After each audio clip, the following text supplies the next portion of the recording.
ادارے آئینی حدود میں رہیں تو بحران ختم ہو سکتے ہیں۔ فضل الرحمان بند بوسٹن میں میڈیا سے گفتگو کرتے ہوئے مولانا فضل الرحمان نے کہا ہے کہ میں کسی کی بھی گرفتاری کے حق میں نہیں ہوں، یہ غیر جمہوری چیزیں ہیں۔ اگر یہ عمران خان کے دور میں تھی تو بھی خلاف تھا، آج بھی خلاف ہوں۔ میں سب سے رابطہ کر رہا ہوں، میں سب کے پاس جا رہا ہوں۔ سیاسی اور اقتصادی امن و امان کے لحاظ سے کمزوریاں ہیں۔ انہوں نے کہا ہے کہ ملک میں امن و امان کے مسائل ہیں، جبکہ ہر سطح پر عام شہری متاثر ہے اور یہ اطمینان بخش نہیں ہے۔ ہمیں سب کو درست سمت میں صحیح فیصلے کرنے چاہیے تاکہ ملک کو بحرانوں سے نکالا جا سکے۔ مولانا فضل الرحمان نے کہا کہ پارلیمنٹ، عدلیہ، فوج اور بیوروکریسی کو اپنی آئینی حدود میں کام کرنا چاہیے۔ اگر تمام آئینی حدود میں رہ کر کام کریں گے تو ملک ترقی کرے گا۔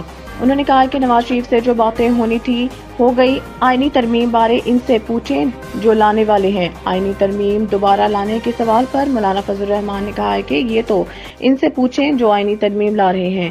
جمعیت علماء اسلام کے سربراہ نے کہا کہ میرا کسی کے ساتھ کوئی رابطہ نہیں ہوا، نواز شریف سے جو باتیں ہونی تھی ہو گئی ہیں۔ انہوں نے کہا کہ ہمیں آئین کے مطابق چلنا چاہیے۔